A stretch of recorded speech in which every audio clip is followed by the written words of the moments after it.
मामांनी जास्त डोकं लावलं आणि या ठिकाणी नवरदेव शोधून आणला बरं. नवरदेव आपल्या इथला असेल, फक्त नवरी तेवढी अडवलीची बरं. तसं माझं लग्न मागच्या महिन्यात पण जमलं होतं, पण घोटाळा असा झाला. लग्नाला उभी पण राहिले, पण आमच्या मामांनी घोटाळा असा केला, लग्न करता ब्राह्मण काका कर्नाटकचं सांगितलं. आता त्या कर्नाटकच्या ब्राह्मण काकाने त्यांच्या भाषेची मंगलाष्टका सुरू केली.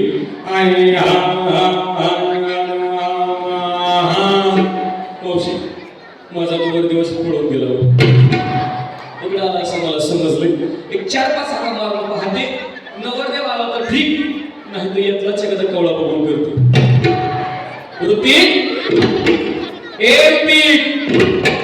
दिसते कुठं पाठवलं ऋतिक चाललाय तर साऊंड सिस्टीम माझ्यासोबत लग्न करत असते बघ. चला नवरदेवाशी मामा नवरदेवाला घेऊन लग्न नाटकामध्ये यायचे.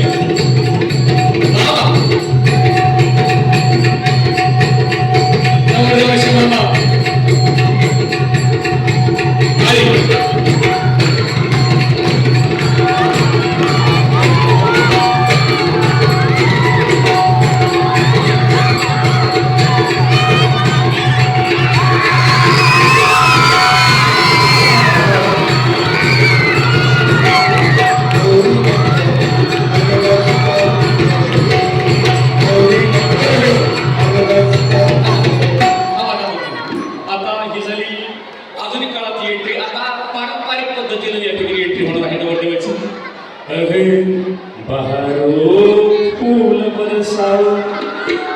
मेरा महबूब आया है, मेरा महबूब आया.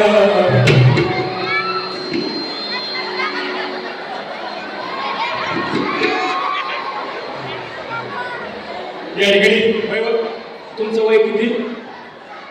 60. कशाला 2-4 वर्षासाठी लग्न करतो? लग्नाला सुरुवात करायची आहे. एवढं वराड या ठिकाणी जमलेलं आहे, परंतु कळायला मार्ग नाही. नवरदेवाकडून कोण आलं आणि नवरीकडून कोण आले, सगळं वराड मिक्स झाले बघा. नवरदेवाकडून कोण कोण आलं हातवर करा बरं. नवरदेवाकडची मंडळी 1, 2, 3, 3.5, 4.5. का तुम्ही का पाकिस्तान वाले का? 4-5 माणसं कशी आले. आता नवरीकडचा वराड हातवर करा. याला म्हणायचं लाडक्या बहिणी. काही महिलांनी 2-2 हात वर केले तेव्हा त्यांना वाटलं जेवढं 2 ताट भेटतात का, असं काही नाही. लग्न सुरू होण्यापूर्वी त्या ठिकाणी लग्न म्हणल्याच्या नंतर आनंदाचं वातावरण असतं आणि त्या आनंदाच्या माहोलामध्ये काही माणसं फार महत्वाची असतात, जसं की नवरदेव नवरीची मामा. दोन्ही मामांचा या ठिकाणी परिचय करून देणं फार गरजेचं आहे. नवरदेव हे दिस इज माझे मामा. मामा इलेक्शनचा पिरियड चालू, त्यामुळं आतापासून फिल्डिंग लावावं लागतं. हे दिस इज माझे मामा. नवरदेव तुम्ही रिवर्स करता, मामा तुम्ही फर्स्ट टाका, नवरदेव तुम्ही रिवर्स टाका, पीछे हट.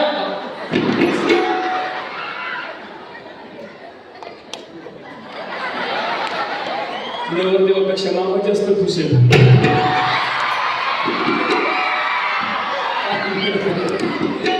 मामांचा परिचय करून देते. हे दिस इज नवरीचे मामा आणि दिस इज नवरदेवाचे मामा.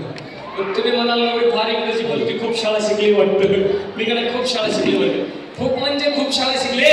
मी का नाही एवढी शाळा शिकले, एवढी शाळा शिकले. मी का नाही येल होऊन बिल झाली, एवढी शाळा शिकली.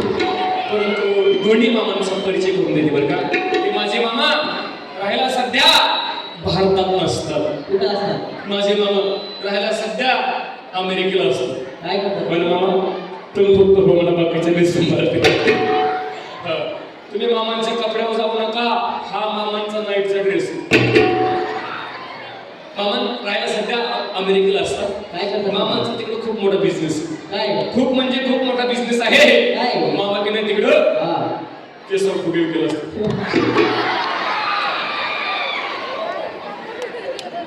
पण लग्न करता मामा उपस्थित राहिल्याबद्दल मामा धन्यवाद. आणि हे माझ्या होणाऱ्या मिस्टरांचे मामा राहायला सध्या दुबईला असतो. काय करतात? मामांचा दुबईला खूप मोठा बिझनेस. का काय? खूप म्हणजे खूप मोठा बिझनेस. काय? मामा कडे तिकडं चपला सांगायला असतो. पण लग्नाकरता दोन्ही मामा उपस्थित राहिल्याबद्दल दोन्ही मामाला धन्यवाद. मामाने लग्नाकरता विमान बुक केलं होतं, पण घोटाळा असा झाला, विमान पंक्चर झालं. दोन्ही मामा हेलिकॉप्टरच्या पंख्याला लटकून इथपर्यंत आले. दोन्ही मामासाठी जोरदार टाळ्या होत्या. यानंतर दोन्ही मामा मागे जावा. आता मुख्य परिचय करून घेत राहिला नवरदेव इकडे मारा.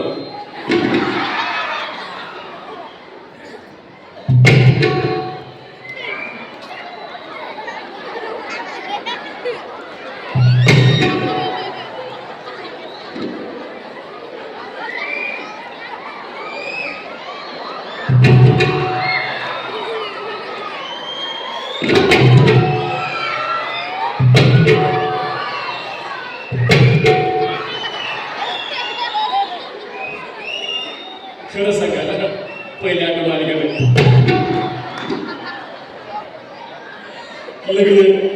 हे माझे होणारे मिस्टर बर का, त्यांचा परिचय करून देते बर का. हे माझे होणारे मिस्टर बर का, राहायला सध्या साऊथ आफ्रिकेला असतो. आमच्या यांचा तिकडं खूप मोठा बिझनेस आहे. खूप म्हणजे खूप मोठा बिझनेस आहे. आमच्या इकडे तिकडं म्हशी सांभाळला असतो. पण नवरदेव मुलगा हा शेतकरी आहे पण, आणि विशेष म्हणजे स्वतःच्या पायावर उभा आहे. बघा आहे का नाही स्वतःच्या पायावर उभा, आणि त्यापेक्षा विशेष म्हणजे निर्व्यसनी आहे बरं. बरोबर. आमच्या यांना सुपारीच्या खंडाचा सुद्धा व्यसन आहे. तुला असं हसू नका बा, त्याच्यात डाऊट येते. कारण आजकाल 80% पोरांना व्यसन आहे. तंबाखू, गुटखा, विमान, दारू म्हणजे 80% पोरांना व्यसन आहे. म्हणून नेहमी मुलांना आणि मुलीच्या आईवडिलांना सांगत असतो, आपल्या मुली करता त्याच्या आयुष्याचा जोडीदार निवडत असताना पोराची प्रॉपर्टी कमी पाहिली तरी चालेल, पोरला प्रॉपर्टी कमी असली तरी चालेल, पण पोरग मात्र निर्व्यसनी पाहिलं पाहिजे. कारण काळाची गरज जातो ना, ते 100 एकर जमीन पण पोरग दारू पिऊन येतो, काय उपयोग असेल. तसे आमच्या निर्व्यसनी आहे. चला बोलता बोलता आणखी महत्वाचं म्हणजे शेतकरी, कारण आजकाल शेतीवाल्याला कोणी मुलगी देतो. जो तो म्हणतो आम्हाला जावई नोकरीवाला पाहिजे, आता शेतकरी सुद्धा म्हणतो आमची मुलगी शेतीवाल्याला द्यायची नाही, कारण शेतामध्ये काम करावं लागलं. पण एक गोष्ट लक्षात, मुली साहेब म्हणतात जावई नोकरीवाला पाहिजे, तो परमनंट असला पाहिजे, त्याला महिन्याला 1.5-2 लाख रुपये पगार असला पाहिजे, त्याचा पुणे मुंबई सारख्या लातूर सारख्या जिल्ह्याच्या ठिकाणी 4-5 मजली बंगला असला पाहिजे, आणि गावाकडे नावाला दावायला पण त्याला 10-15 एकर तरी शेती असली पाहिजे. आणि एवढी सगळी शेती असून सुद्धा आमची मुलगी शेतामध्ये कामाला गेली नाही पाहिजे वाऱ्या जमाना. आणि गोष्ट लक्षात ठेवा, तुम्ही डिमांड किती मोठ्या गोष्टीची करा, त्याला मी विरोध करणार नाही, परंतु एक गोष्ट लक्षात ठेवा, शेतकऱ्याला मात्र कधी कमी समजू नका.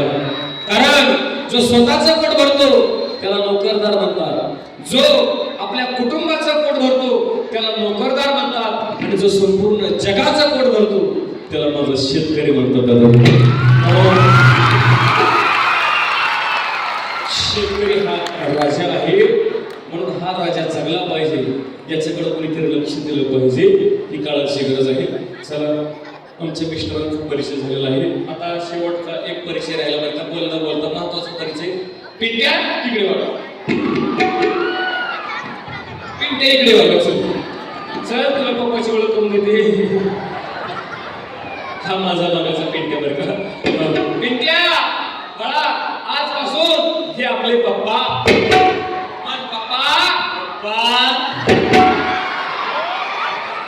बाळा मस्त पैकी पप्पाची टोपी घे. पप्पी पप्पी पप्पी लावून घे, सोशल डिस्टन्सिंग. कसं वाटलं सरप्राईज? पप्पा थोडे सेकंड हँड पण असू दे. आणि बरं का आपलं कॅलेंडर बरं का 1972. आणि माझ्या लेकराचं नशीब बघा, नशीब माझ्या लेकराचं भाग्य बघा, भाग्य. आईच्या लग्नामध्ये अक्षता काढायला उभं. चला लग्नाला सुरुवात करायची. अक्षता आले का पाठीमागं? अक्षता पाठीमागं उभं राहिलेलं अक्षता आले का? नसल्या आल्या तर कोणी चपला दगड फेकून मारून. चल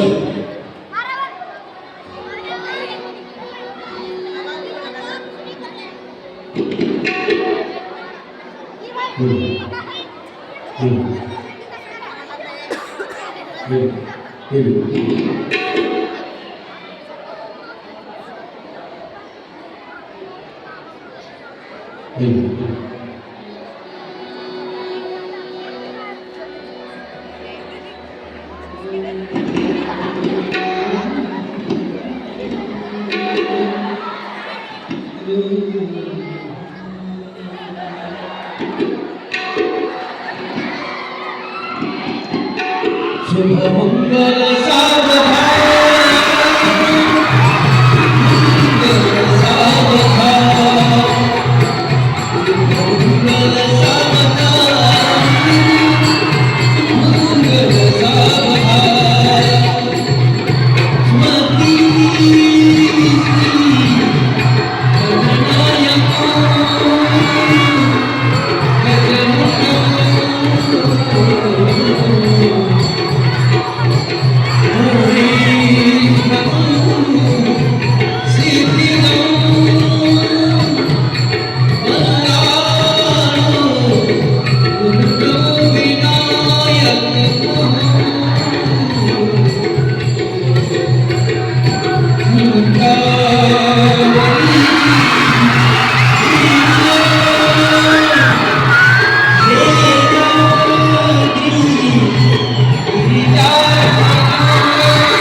लग्न सोहळा संपन्न झाला बरं का मामा. नेमकं लग्न आमचं होतं का तुमचं होतं?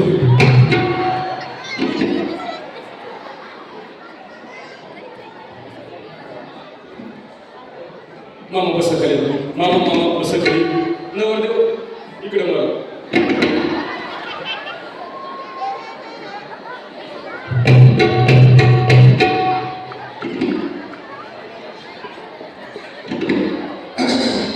लग्न सोहळा संपन्न झाला. आता यानंतर एक नाव घेण्याचा कार्यक्रम असतो. सुरुवातीला लेडीज फर्स्ट म्हणून मुख्यमंत्र्याची लाडकी बहीण नाव घेईल, त्यानंतर मुख्यमंत्र्याची लाडकी दाजी नाव घेईल. बरोबर दाजी किती खुशी.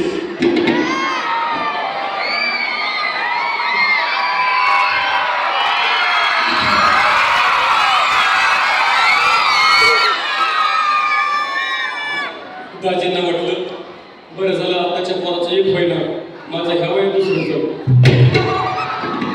पहिलं झालं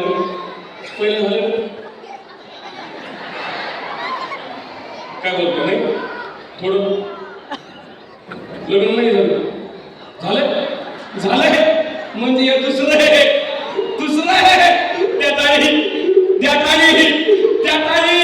माझं तिसरे.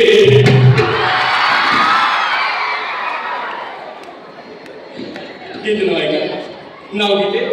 देवळे होती खिसणी. देवळे होती खिसणी. तुमचं नाव काय?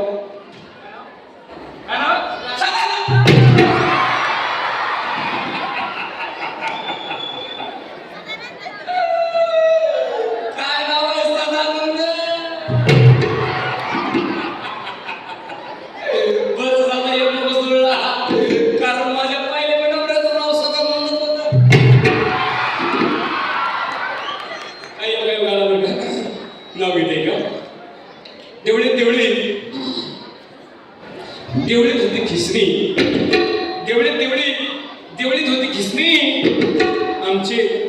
सदानंदराव गेले संडासला डुकरनं दिली ढुसली.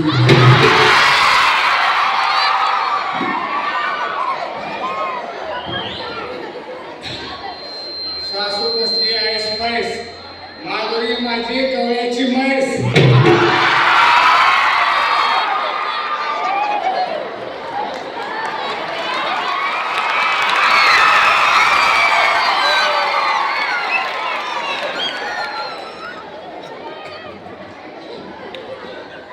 काय म्हटलं मला गवळ्याची?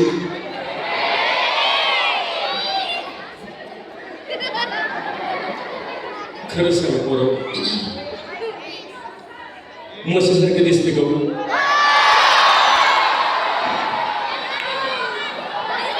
कोण म्हणलं हो? कारण तुझ्या रानात काही चढ लागते बरोबर.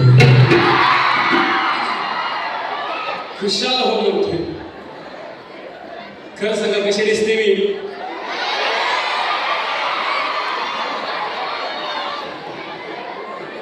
असू दे, घेतलो. देवळी देवळी देवळीत होता पेढा. आला आला रुकवत, रुकवतच होता पेढा. मी गवळ्याची म्हैस, तर आमचे सदानंदराव पखालीचा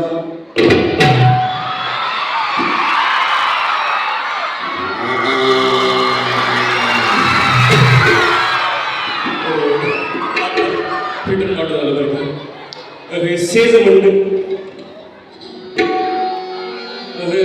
हळदोले वाटवणे वाटीला पाटा, हळदोले वाटवणे वाटीला पाटा, अवगुणाचा नवरा. हळदोले उठा चला हो लग्नाला माझ्या, चला हो लग्नाला माझ्या.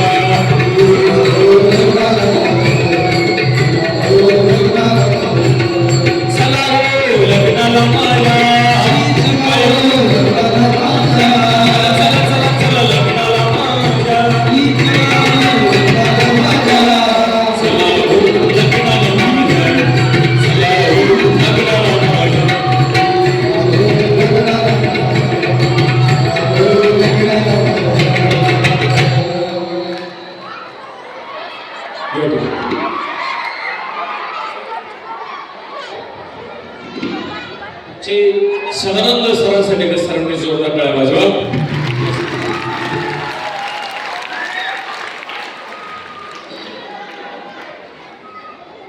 बसा पिंटे बशी बसा.